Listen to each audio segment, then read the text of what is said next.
Bab 1 Darah Primordial. Dia tahu hari itu akan tiba, karena itu bukan yang pertama kalinya. Silver Ash menutup pintu di lantai setelah memastikan Elira dan Lyanna sudah masuk ke dalam. 4 bulan dia membangun ruang bawah tanah itu untuk momen seperti ini. Apapun yang kau dengar, jangan pernah membuka pintu ini, mengerti? Ash tergesa, dia tak ingin pintu itu sampai terlihat. Ikutlah dengan kami. Apa gunanya kau tetap di luar? Elira tak sanggup menahan air matanya. Di bawahnya, Lyanna, putri mereka yang berusia 10 tahun hanya berdiri tanpa banyak mengerti apa yang terjadi. Aku akan menjemput kalian, aku janji. Sebuah kecupan di kening dan pintu itu tertutup rapat. Ash menutupi pintu itu dengan karpet tepat saat bagian atap rumahnya tiba-tiba terbuka. Genteng dan potongan kayu berjatuhan saat makhluk berkaki 6 itu mencoba masuk ke dalam. Ash berlari, menghindari puing-puing yang jatuh lalu meraih kapak kecil yang tergeletak di dekat perapian.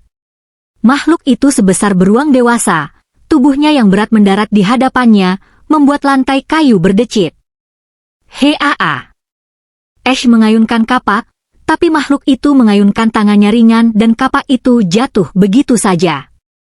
Sedetik berikutnya Ash tiba-tiba terhempas melewati jendela oleh ayunan ekor makhluk itu.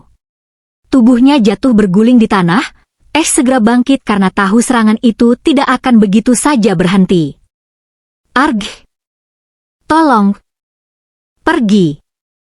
Di luar suasana tak kalah kacau, orang berteriak, rumah-rumah hancur dan terbakar, makhluk itu ada di mana-mana. Ash terlalu sibuk mencari tempat berlindung sambil memegangi dadanya yang nyeri, tak sempat menghitung berapa jumlahnya. Sebuah peti kayu di depan rumah tetangganya kini menjadi tempatnya berlindung. Desa Pinedale yang tenang dan damai, kini seperti medan perang. Ash terus memandangi rumahnya, berharap makhluk itu tak akan menemukan istri dan putrinya. Tolong!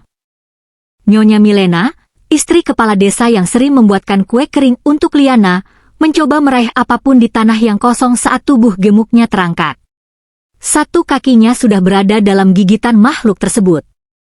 Makhluk lain datang dan meraih sebagian tubuh atasnya. Ash terbelalak dan memalingkan wajahnya saat kedua makhluk itu menarik tubuh Nyonya Milena ke arah yang berlawanan. Sial, Nyonya Milena! Ash mencengkeram erat papan kayu yang menutupinya, tubuhnya tak bisa berhenti gemetar saat kematian nyat begitu dekat dengannya. Tolong, Ash menoleh, itu adalah Martin, pria yang biasa menemaninya mencari kayu bakar. Sama seperti Nyonya Milena, salah satu kakinya sudah berada dalam gigitan makhluk tersebut. Matanya melebar, Ash melihat sekelilingnya, mencari sesuatu yang lebih kuat dari kapak. Sebuah garpu jerami yang tersandar di samping gerobak menjadi pilihan terbaiknya. Bertahanlah Martin. Ash berlari, meraih garpu jerami dan langsung menusuk perut makhluk itu dari samping. Ash tercengang saat 3 besi tajam itu tak mampu menggores kulit makhluk tersebut. Ash seperti menusuk kulit pohon tua yang tebal. Makhluk itu melempar Martin ke udara lalu dengan cepat makhluk lain menyambarnya. Potongan tubuh, potongan organ dan darah pekat seketika menghujani tubuh Ash. Martin! Ag! Rasa sakit tiba-tiba menusuk saat gigi-gigi tajam menancap di lengan kiri dan sisi tubuh Ash. Makhluk lain menyerangnya dari belakang dan mengangkat tubuh Ash tinggi ke udara. Arg! Sakit, panik, garu jerami itu terlepas dari tangannya. Dari atas, dia bisa melihat makhluk yang melempar Martin tadi sedang bersiap. Menekuk 4 kaki belakangnya, rahangnya yang penuh dengan gigi tajam terbuka. Ash mentap langit, matahari menyilaukan matanya. Waktu terasa berjalan lambat, detak jantungnya terdengar jelas dan hembusan nafasnya terasa panas di tenggorokan. Apa aku akan mati?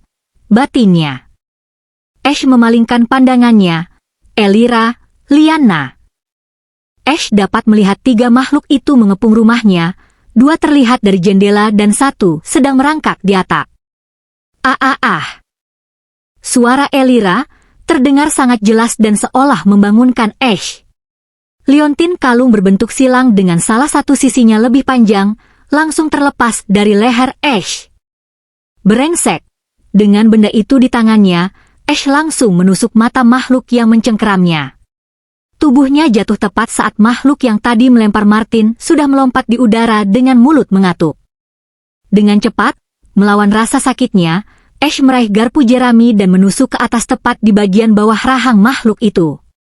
Serangan itu telak, darah merah mengalir deras membasahi tubuhnya. Ash segera berlari ke rumahnya, berharap masih sempat menyelamatkan Elira dan Liana, tapi tiba-tiba tubuhnya terpental. Wah! Makhluk lain datang dari samping dengan serangan kuat menggunakan kepalanya yang sekeras batu. Tubuh Ash yang bahkan seberat hampir 100 kg itu terpental seperti batu kecil dan menghantam dinding kayu. Darah keluar dari mulut dan mengalir dari luka-luka di lengan dan sisi dadanya. Ash terbaring lemah di tanah, pandangannya hampir sepenuhnya gelap. Diambang kesadaran, Ash menatap makhluk yang menyerangnya, ukurannya lebih besar hampir 2 kali lipat dari makhluk lainnya. Dia berjalan tenang tanpa ada makhluk lain yang mencoba merebut Ash darinya, seolah dia adalah pemimpin kawanan tersebut. Berbeda dengan yang lain, terdapat sisik mengkilap melapisi kulitnya. Saat berjalan, sisik-sisik itu mekar dan mengatup lalu bergerak-gerak seperti sebuah komunikasi. Makhluk lain di sekitarnya merespon dengan menjauh, memburu penduduk lainnya. Sial, Elira, Liana. Ash berusaha bangkit, memaksa kedua kaki dan tangannya untuk bergerak. Ada yang hal lain berbeda dari makhluk itu, cahaya biru samar terlihat di bawah sisiknya, di area leher hingga dada saat keenam kakinya melangkah.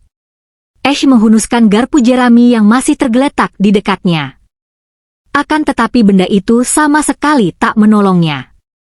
Satu hempasan tangan dan Ash kembali terlempar, tubuhnya jatuh berguling di tanah dan menghancurkan peti kayu. Makhluk itu berlari mengejar, menghempaskan Ash kembali ke arah lainnya.